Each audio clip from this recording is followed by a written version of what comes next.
Hi everyone and welcome. Tonight we are joined by Devon Jennings and Gurdeep Singh, who are going to be talking to us today about all things open banking, how to get to market quickly and their journey at Vanquis Bank. Before we begin the session, just some housekeeping. If you have any questions for our speakers, please fire them over via the chat box and these will be answered at the end of the talk. There will be plenty of time for Q&A, so please do get those sent across to us. We are recording the session and so this will also be made available to you after by email. So now I'm going to hand over for the speakers to begin. Thanks. Hi everyone, I'm Devon Jennings. I'm the data and proxy product owner for open banking ingestion technologies at Vanquis Bank.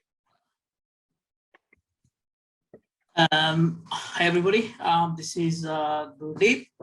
I am principal software engineer at Vanquis Bank. It's basically I'm leading the open banking implementation in the bank. So hopefully I will try my best to share my experience over the last about 2.5 years for implementing the open banking, the challenges we had, and then the learnings, and hopefully you can get something out of it. So a little bit about who we are as a bank. So Vanquis Bank is part of the Provident Financial Group. We are a UK and Ireland business with over 135 years experience lending in the home credit market. We were established in 2002 as Provident's main credit provider to provide customers with opportunities to access credit where it may otherwise have not been available to them. And we are looking at further growing from that and offering loans in the future as well as product. I will hand over to Gurdeep at this point to kind of take us through the backstory of what is open banking and the technologies around it. Yeah, sure. Thanks, Devon. So basically, I will be sort of giving you the overview of what open banking is from a technical point of view. So what are the main components and how the flow works between customers, between the third parties and the bank. And then I will bring you through a quick overview for a cloud and the microservice implementation, which we did. And then in the end, I will talk about some recommendations and the learnings we had. So hopefully that will help, right? So Devon, if you can start the next slide.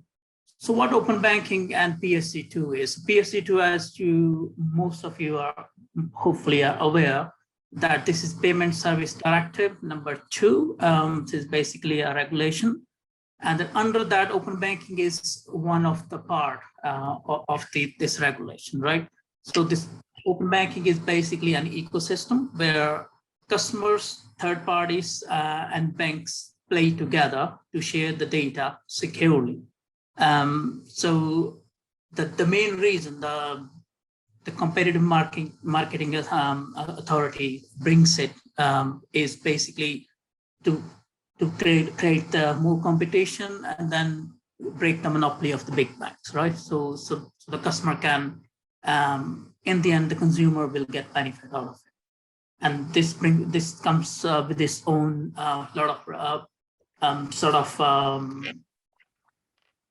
lot of the what you can call it the benefits to the customers, right?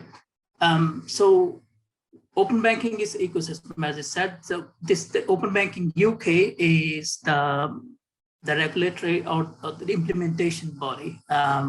In other words, you can say the FCA regulates the financial industry in the UK, as you know, and then the open banking ecosystem is basically implemented by Open Banking UK is an organization who defines the specifications, and there are a lot of versions. Like I think the start currently is 3.1.8, as far as I know. So and then obviously it comes with its own challenges, right? So there are a lot of robust security standards they have to apply. So two-factor authentication is one of the examples, as you can see in the slide. There are a few things you need to keep in mind. So the first thing, obviously, will be how this open banking ecosystem works, right? If you can bring the next slide, please. So I will show you how the main parties are basically playing together. So as you know, that one is end user, which is basically a customer of the bank, and they want to see their financial data using the third-party application. So third-party application could be mobile or the bank or the web.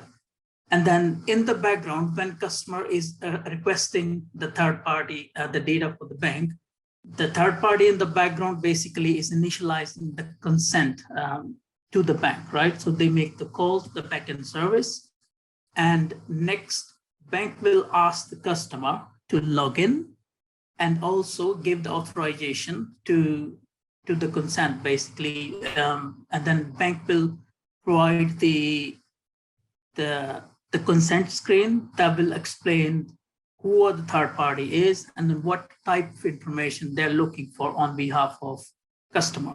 So if the customer is all happy, the bank will get that information. The next step will be the bank will go back to the third party to give the access token. So access token is something encrypted, giving to the third party without disclosing customer information. But this is basically saying, yes, customer is happy to share the information. Now you can use this access token to connect to our services. So number 6 will be the third party will use that access token to request the data on the, for that user. So we will obviously, in the bank, we will validate that data using that access token. And then we will return the data back to the third party. And then eventually that data will be visible through the third party application, and then customer will be able to see this. So this whole process comes under Os2 protocols. So this protocol basically, as the diagram shows, is to share the information with third party without disclosing the login or the credentials, right? So this is the main protocol that works for open banking. So if you can bring the next slide, please. Right, so microservice and the cloud first approach. So this is a big topic on its own. I know there is a lot of articles around microservices, a lot of articles around cloud. So what I will be just giving you an brief overview, like what we have implemented in the bank, and then the typical implementation using cloud and the microservices, right? So this is a typical architecture on your screen. So on the very right-hand side, if you see, you have the backend processing, the internal system. So this will be before you implement the open banking. This will be your legacy systems, or you can say your existing on-prem systems. And then you will be implementing the open banking APIs. As you know, open banking is still quite new to the industry, and a lot of banks have started implementing this like over the last couple of years, especially the challenger banks like us. They have started to implement for us, I would say, not more than 3 years ago, I would say. So coming back to this architecture, you have the third-party applications connecting into you. So it could be web or mobile, just icons are showing. So obviously the first thing you want to implement will be the security, right? The front door. So you have to have your proxy, which will control the traffic, and then implement the security, for example, HTTPS protocols, and then you want to check your transport certificates, etc. And then the load balancing, obviously you want to have multiple regions deployed from the cloud point of view. And then obviously managing the request load. It could be 50, 60, 40, or whatever number suits, right? The middle part is the important bit. That's where the main bones of this open banking happens, right? So you have you will have the authentication server, the auth server, so which will basically be validating the incoming requests. So it will be authenticity, and then also making sure the third party is registered with us, they are happy, with all the FCA requirements, and then also they're already onboarded with open banking, right? So they're successful. Once they're successfully get past the authentication server, as we seen in the last diagram, the step number up to step number 5, giving the access token to the third party. This is all handled by authentication server. Now, the important thing to note is there are 2 pieces. So the yellow bit is authentication server, and the blue bit is data API. So data API will be sitting on top of your existing systems, which will be grabbing the data from your backend systems and then pushing it out to the third parties. Now, it's an important thing to note is the authentication server and data APIs are 2 different systems, and I will definitely recommend to do it this way. Do not implement those 2 things into one monolithic system. I think it's important to break it up. This will give you a couple of benefits. Like, one would be obviously it's more secure. You can deploy this 2 systems separately onto different regions, different environments. And then the other thing, the really important bit, I think, is you can replace the authentication server with something new in future. And your data APIs, which are your backend APIs, will still be intact. So the only thing you will need, obviously, will be just switch the authentication server with something else, right? And coming back to the microservices, if you see the middle, the colored ones, so you will, the way you probably go about microservices would be logically divide the system into different components. For example, authentication service will be looking after just validating the third-party request, and that it might also be including your internal users, right?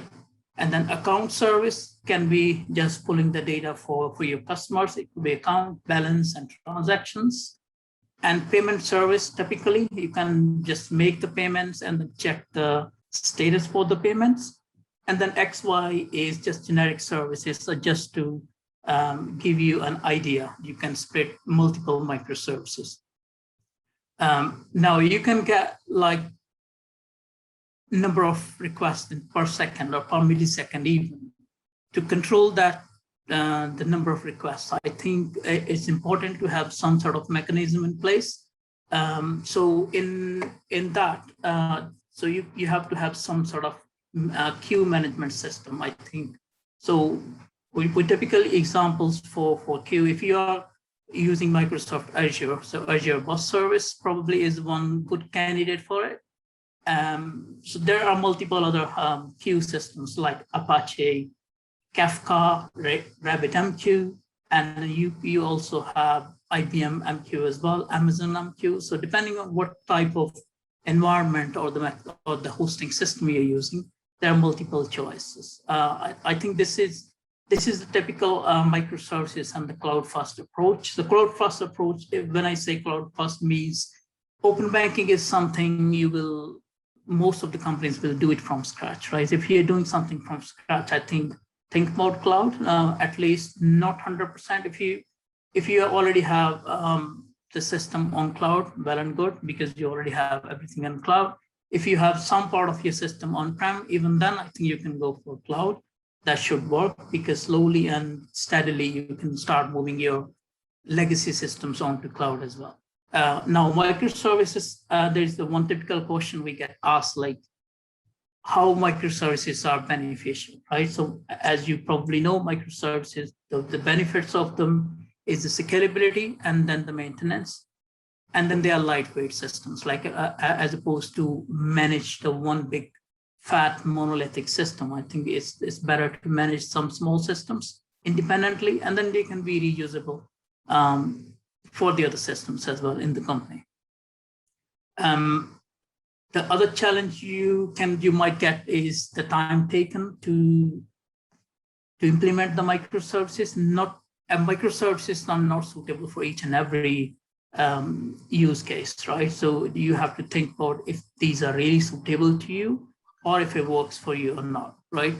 But once you get off the ground, it certainly pays you back. They're definitely beneficial.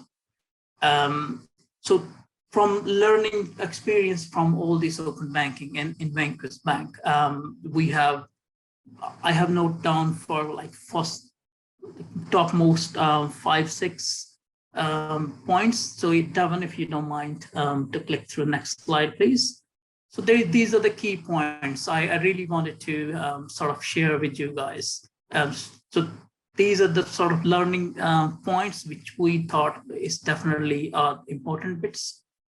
So first of all, open banking documentation. As you know, this is sort of a green field. Like not everyone has touched open banking before. Like it's only about, as I said, for last about 3 years ago, most of the banks start implementing it. So there is tons of open banking documentation on the open banking portal, right? So what you will probably notice they're quite lengthy. I think it's important to take your time, definitely, and then go through that. It will be worth in the end. I would definitely recommend that, to take your time and to go through the versions. If you're starting to implement it like today, obviously you will go for the latest version. But if you have implemented one of the older versions, it's always important to keep an eye on the new versions there. And then Os2 protocol, as we've seen in that workflow diagram, Os2 protocol is the industry standard to share the information between 3 parties without sharing the credential for the user, right? So this, again, I think it's important to get your head around it, and definitely recommend to go over and have a look on this. And then the really important bit is the identity system.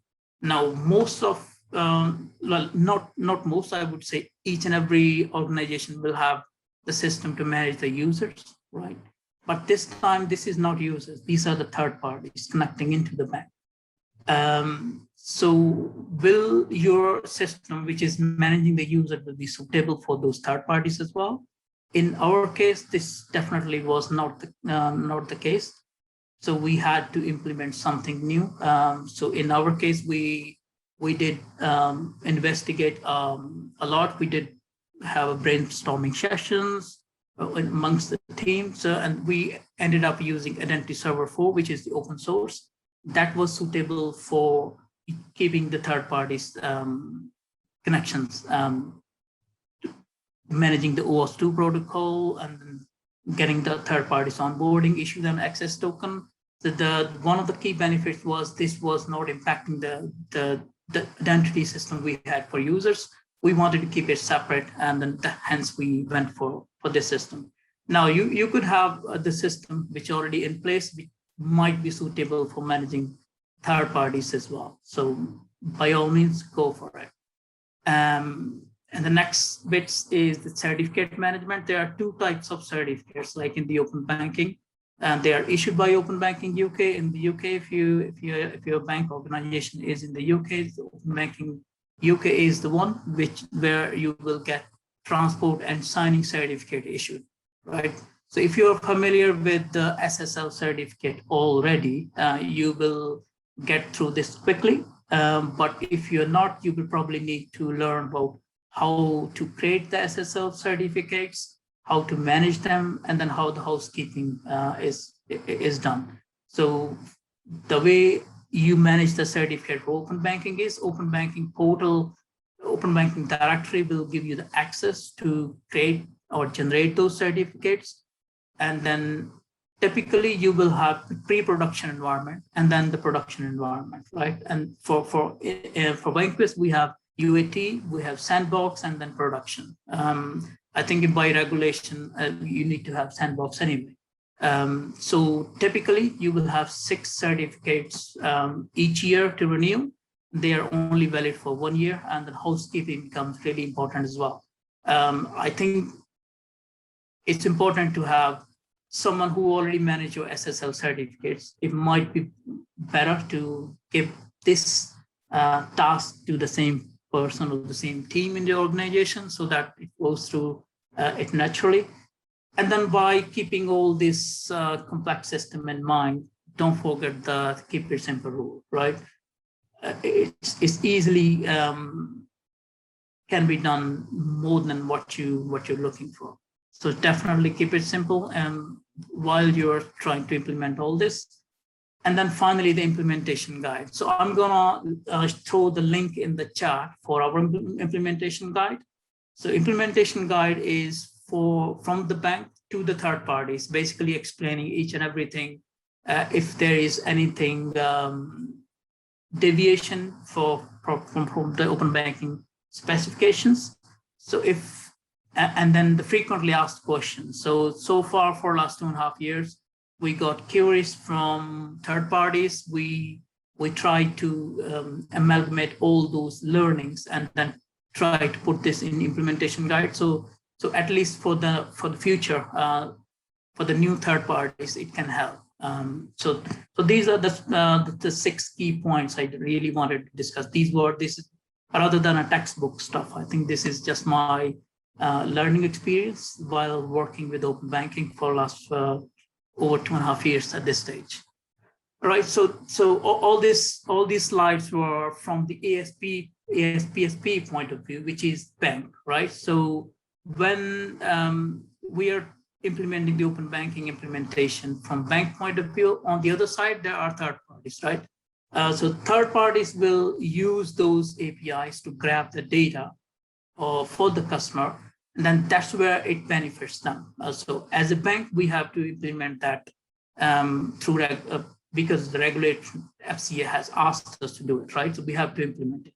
But on the other side, we can also act as the TPP. We can also get the benefit of open banking as well.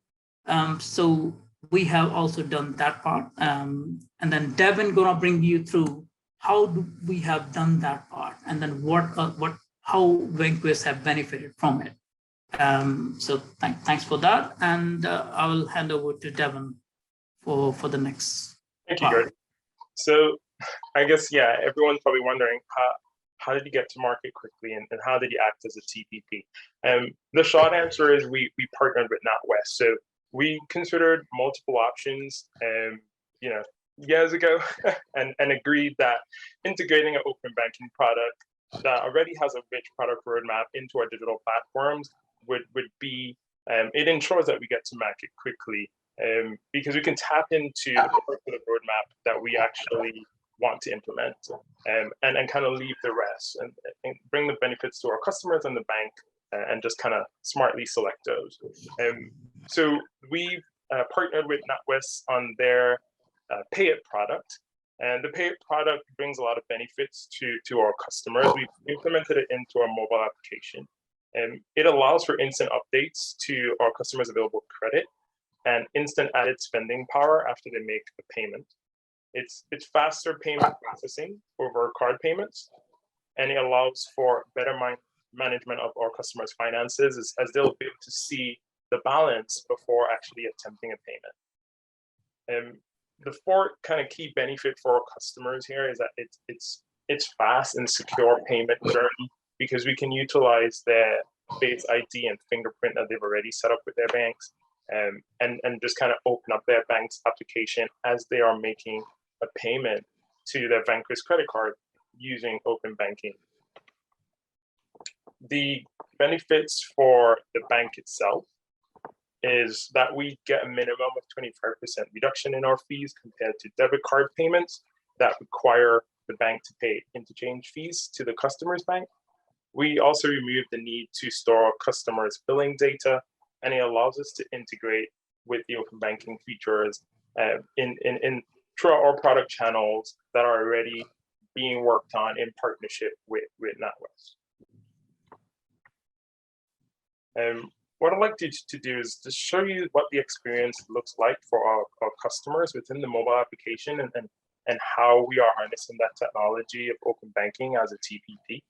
I'm just going to transfer over to another tab, and hopefully you can still see that. Yeah.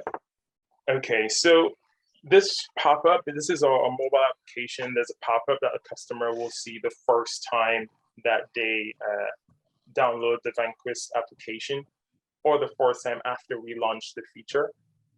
Effectively gives all the benefits that I've just talked about. It calls out the fact that they don't need to sign up or register for Payit. They can just use their existing bank account.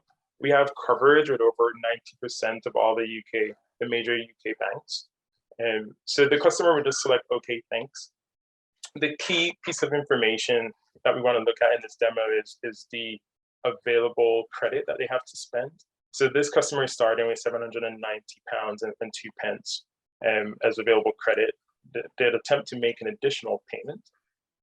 It will default to the minimum payments that need to be made, but of course they can select other amounts recommended as you would expect. And they would then select next. There's another pop-up here, and you may wonder, well, why is the same pop-up showing twice? There's actually logic behind that. So the first time is kind of to introduce you to the new feature to be able to make a payment using open banking.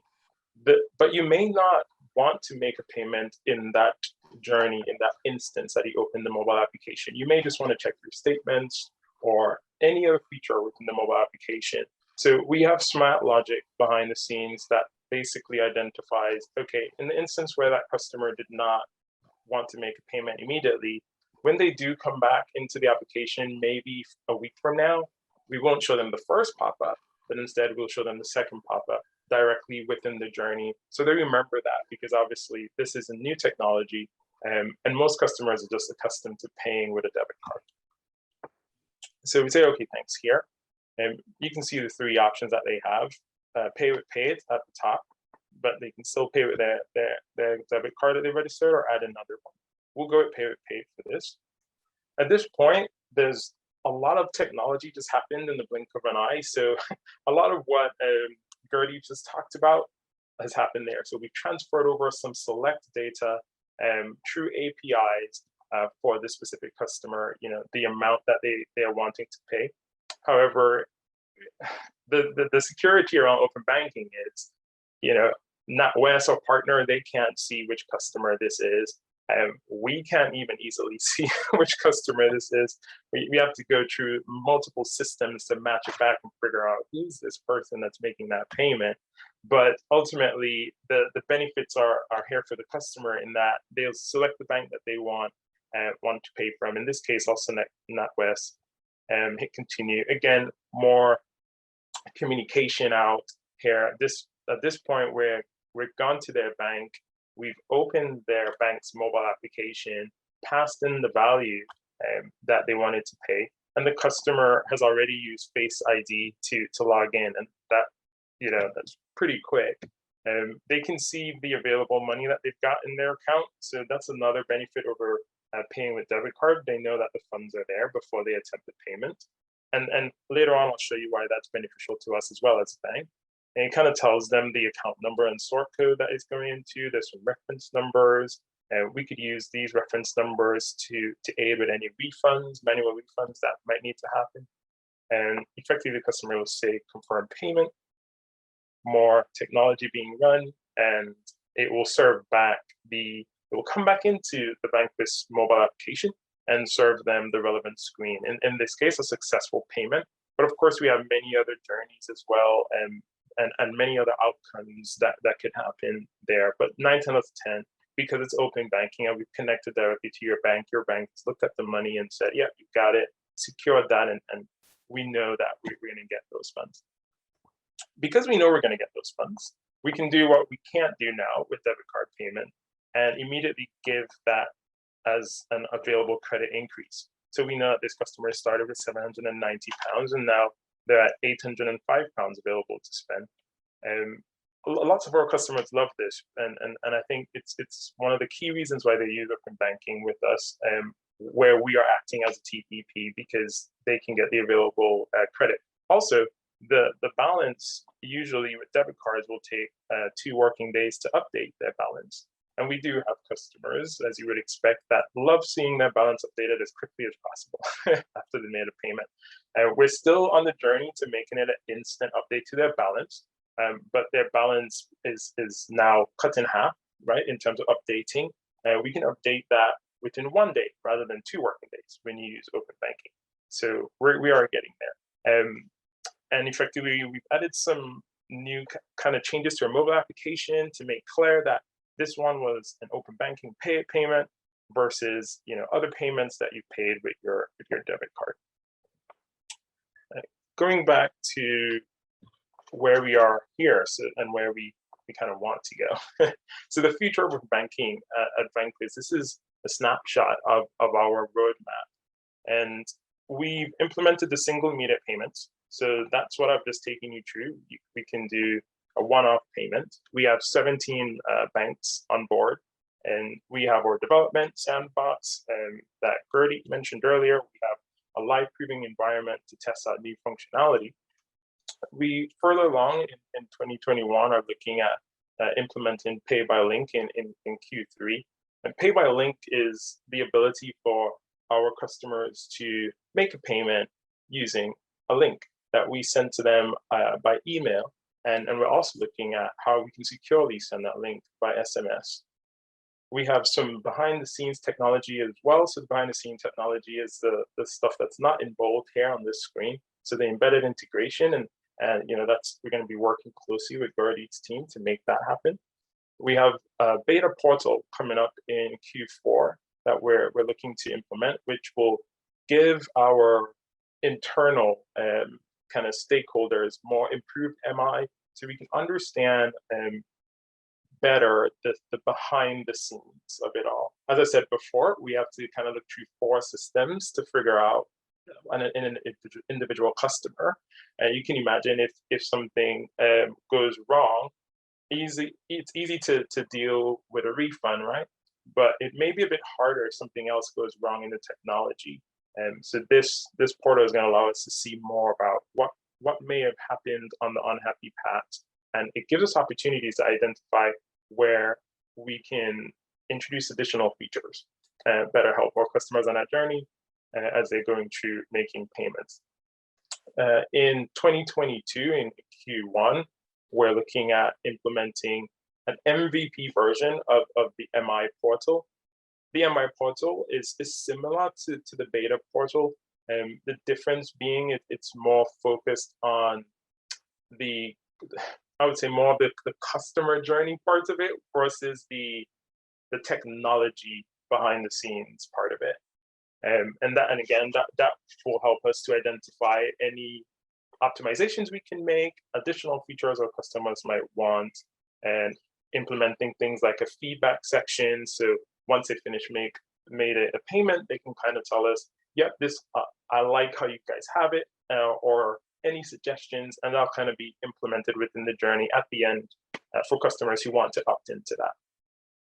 We also have the Remember Me feature, and I think that's going to be really powerful because it allows us to give the power to the customer to say, okay, I always pay with Lloyd's, my Lloyd's bank account. So if you could just remember that bank account, then we could just skip that step. And so that's what that feature is going to bring.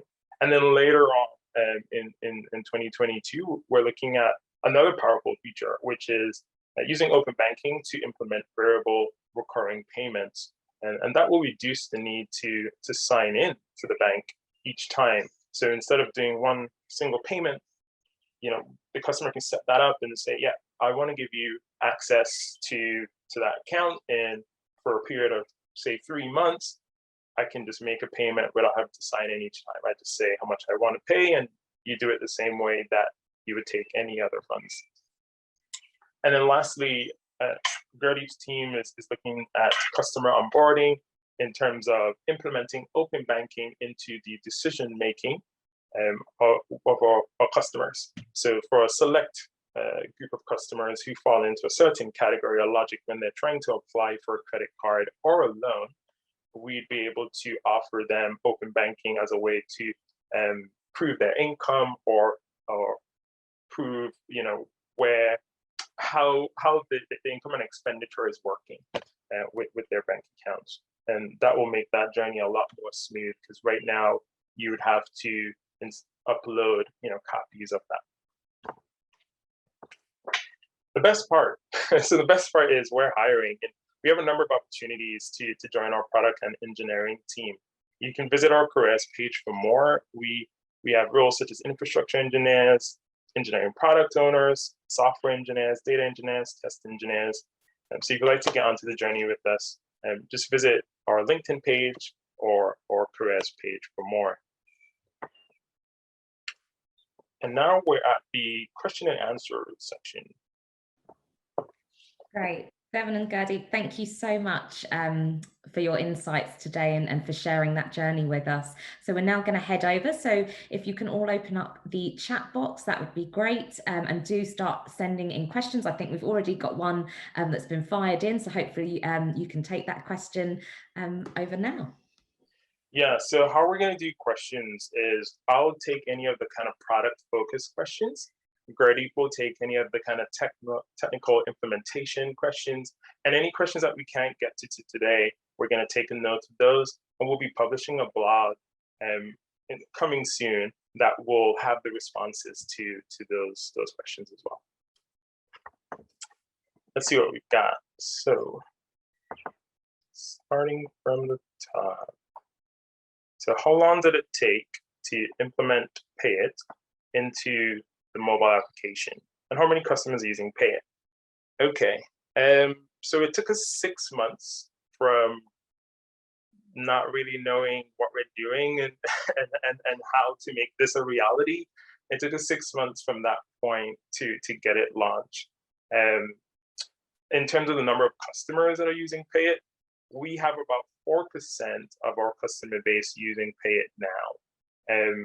Our intention, obviously, is to move as many of our customers to Payit that can be moved to that solution. It's thousands and thousands of customers. We can get you the exact number though. How would you implement management of your customers' open banking consent? So what we're thinking to do there, at least in the mobile application and then eventually to the web journey as well, is we'll have one page where the customer will be able to basically tap a button that says, set up my consent. It will then connect to their bank and go over to their bank's app the same way that the payment does. And they do the same configure authentication with their fingerprint or their Face ID. And that effectively will set up that relationship with their bank. And so they can cancel the link with their bank on their side. They can cancel it from within our application.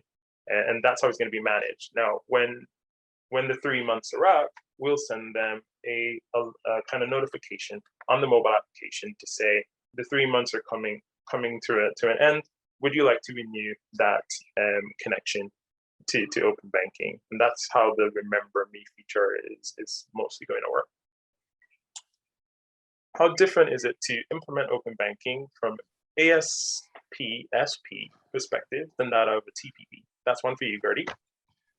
Yeah, sure. So there are two parts, as I said in the start of the session.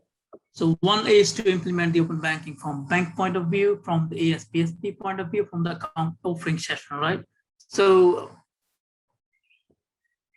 in terms of implementation, so one will be is the opposite side of the coin, basically. So what you're implementing an ASP/SP is for TPP to use, and then what TPP are actually implementing is for ASP/SP to actually offer to the TPPs. So if as an ASP/SP, obviously we have to test our own implementation as well.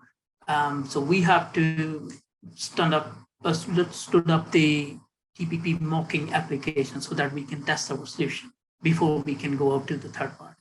And in a similar way, I'm sure the TPP part, they have to just sort of get up off the ground the mock open banking service sort of thing, the equivalent to ASP/SP, so that they can test their local implementation before it comes to. So it's really the two sides of the coin. But if, for example, as Vanquis, we have implemented both, so it was benefit for us to have the experience of implementing working as both. So they're different, but still talking to the same ecosystem, pretty much close to each other. However, the actual users is different. I hope that answers the question. Okay, so as a product owner, do you see usage of open banking? How do you see usage of open banking evolving in the financial services industry? So for me, I've always kind of seen it as an opportunity to start to predict behavior of our customer base and other potential customers as well. I would see open banking also evolving to start to offer customers better products maybe than the ones they're on, and sharing that amongst, by sharing that information amongst providers, it helps the customer to get the best product for them. It also helps us as a bank to position, relevant services and provide a more personalized experience with that, whilst they bank with us.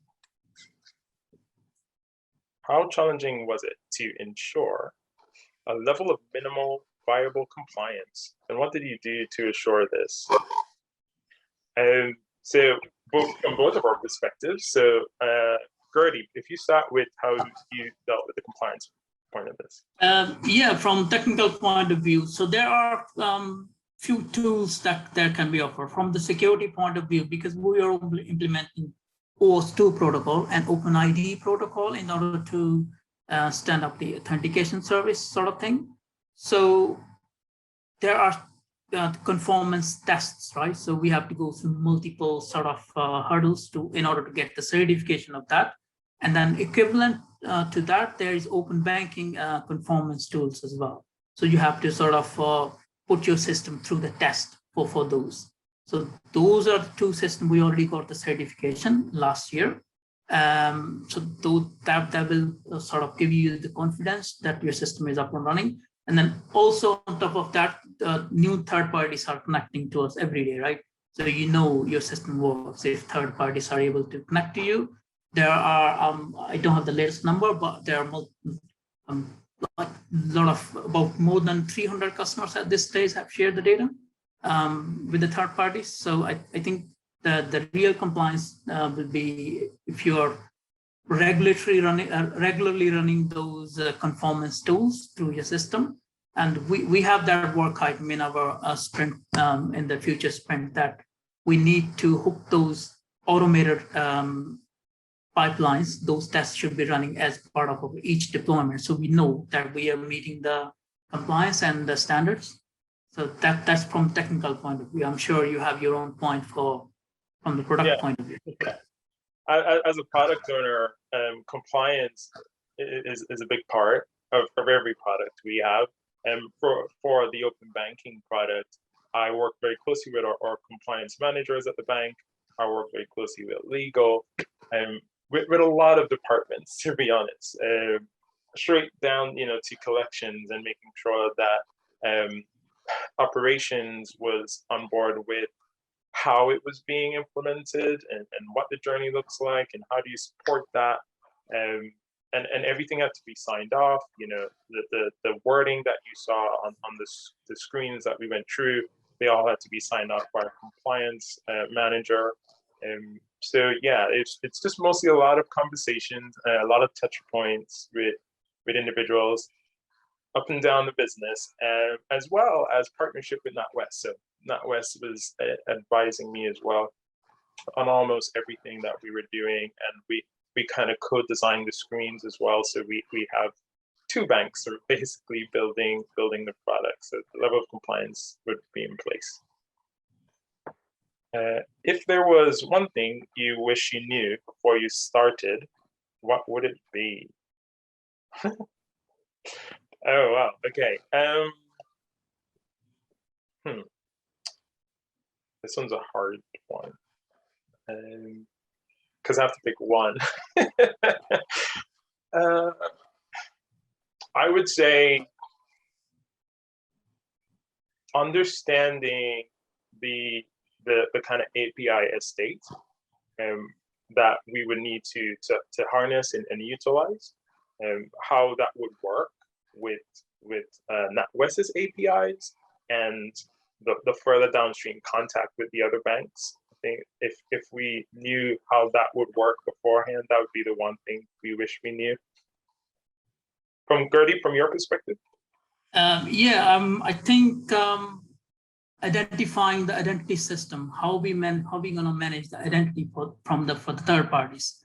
I think if we had the system in place, or if we had investigated those need like upfront, probably would have saved us at least 4 or 5 months, I think, through the journey. I think that was big phase that we sort of first 4 or 5 months, as I said, we investigated the time. We spend the time to actually find the proper system for managing the identity for third party. I think that's the standout for me. Yeah, so pretty much same thing. Yeah. So you said that by using open banking, you save 25% on debit card fees. How much does that save you a year? Okay, so that directly depends on the number of customers that we get to move to Payit versus debit card.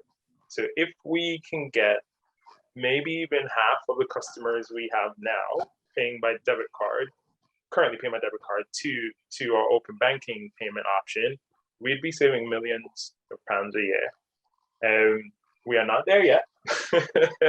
We're currently saving, tens of thousands, but that is our ambition. That's where we want to go, and we can do it as long as we continue to put the focus on the product. We can definitely do it, especially with the reoccurring payments, because then they don't really need to remember anything, but each individual transaction that goes through that process will continue to give us savings. Are there any plans to derive insights from open banking data to drive customer behavior? Yes. So the dashboards that I talked about earlier in the roadmap are specifically for that. And we will be able to understand better what's actually happening along the journey. I think right now, we monitor things like success, and we monitor where if there's any failure in the success of that transaction being processed. But there's a lot of other kind of stuff in between that as well, that if you delve deeper, you can start to understand why a customer would select open banking as an option to pay versus debit card, and continue to kind of drive your development around that. So yes, we do have 2 items on the roadmap to address specifically that. And we have some stuff we're already doing in the background to open up more of that information to individuals such as our treasury and finance teams and our operations team, so that they can better serve those customers at a personal level. Are you using machine learning to study customer expense behavior? Gertie. So not as yet, as we are implementing. There is machine learning uses elsewhere in the bank, but we haven't used it for open banking specifically as yet. But I'm sure will be in the future. Right. I think I've gone through all of them. Yeah. Great. Well, thank you both so much once again, and thank you to everyone that's joined us today. Obviously, please do keep following Vanquis Bank on their journey. You can check them out directly on their LinkedIn page for the latest updates. And I think you mentioned, Devon, that there will be a blog to follow. Yes, there will be a blog post to follow where we'll give a little bit more insight into open banking, what we're doing with open banking at the bank, and further how we continue to harness the power of open banking. Excellent. And obviously, if anyone is looking for new opportunities and wants to come along and follow you and actually join on that journey, for them to check out your Vanquis Careers page. Lovely. Well, thanks everyone for joining, and hope to see you all